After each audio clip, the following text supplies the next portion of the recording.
We all love topwater bass fishing in the summertime. But what happens when you get to that third or fourth main lake point and you haven't got one blow up? Well, it's probably time to head to some deep water. But how deep do you go?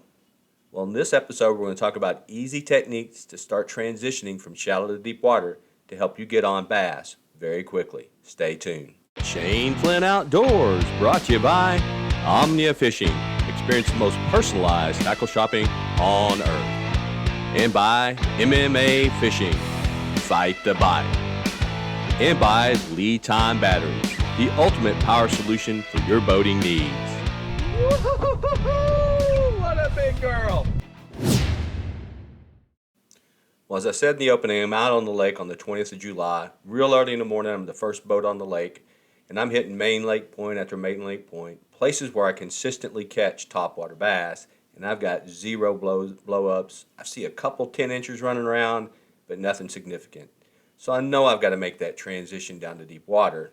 Now, I hang on a little bit longer than I probably should because I love to power fish. That's what when I go out, that's the first type of fishing I want to do is I want to power fish, and topwater power fishing is my favorite in the summertime. But lo and behold, I do make the decision pretty quickly that it's time to transition. But how deep do I start? Well, what I typically do when I launch my boat is I have my downward facing sonar turned on. And one of the things I'm looking for, other than fish and structure, is I'm always looking for the thermocline. So I'll show you how to find the thermocline and why that's important. So as you can see here, this is my downward facing sonar in the rear of my boat.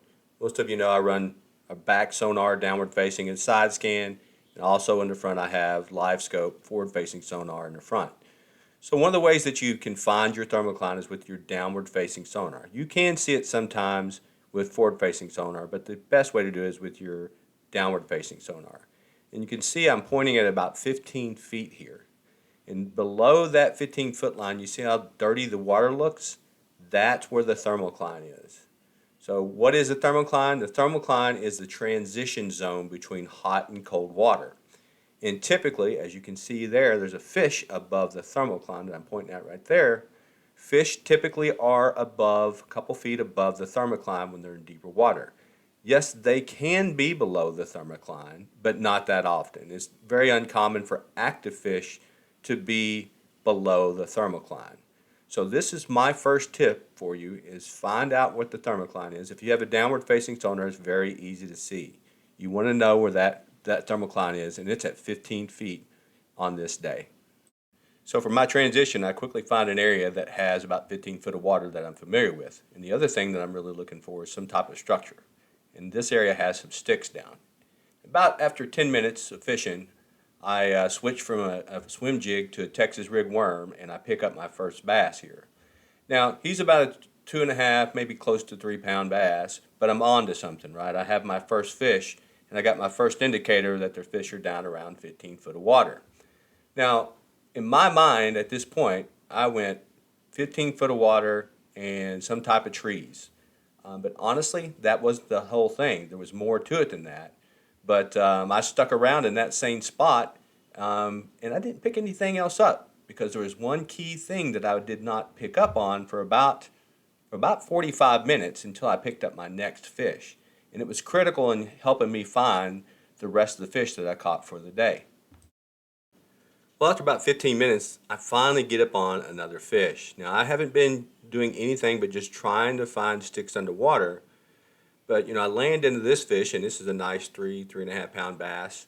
And I'm noticing that the quality is there, so I know I'm in the right area for the depth-wise. So I think I'm around 13 feet on this bass here, 12 to 13 feet. And again, caught him on a Texas rig worm. But what I started noticing right before I caught this fish was I was starting to hit into a lot of moss. And so I'm in 13 feet of water, and I've got moss, and I actually have some sticks as well. So the pattern's coming together for me that I need to find 13 feet of water with sticks or some type of cover and with some moss. And that should be the key ingredient to catching fish for the day. So one of the ways I go about always testing my theories about how I'm catching fish is I move to another location that has similar types of structure. So I'm in another area with grass and with sticks. As you can see there, that bass almost pulled that rod right out of my hands when I set the hook. It's another 3.5 pounder. So I'm in a different area. I found grass. I found some type of trees and sticks down there, and same result. I'm getting the 3.5 pound bass pretty consistently. Now I did try another bait. I did try throwing a swim jig. They didn't hit the swim jig, so I just stuck with the plastic Texas rig worm. I'm fishing with a 10-inch Zoom Old Monster green pumpkin red fleck worm, and it's making a difference. And I'm pretty excited about that bass, and I was pretty excited about my almost losing my rod when he jerked it out of my hand almost.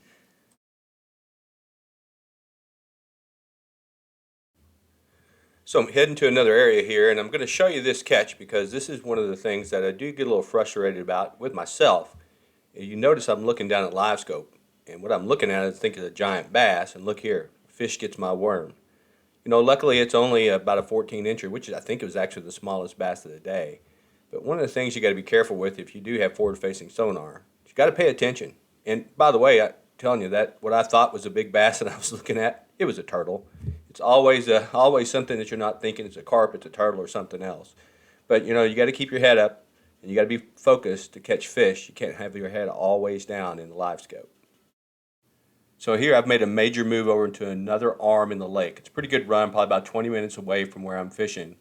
Same things, looking for 13 foot of water with moss in the sticks, same results.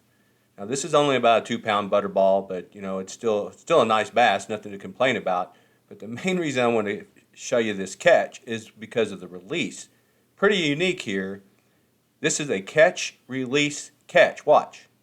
And the bass jumps right back in the boat. That's amazing. I've not had one. I may have seen that once in my life, but I've never seen a bass jump right back in the boat like that. It seemed like as soon as he hit the water, he went right back into the boat. Pretty interesting. Now, I let him go the second time, and he was gone for good. Well, those gray overcast skies turned into downpouring rain, which was kind of expected. There was no lightning, so it's pretty safe. If you're wondering why I'm overdubbing this and not hearing anything from the live video, is my GoPro did not record sound on this day for some reason, but that's okay.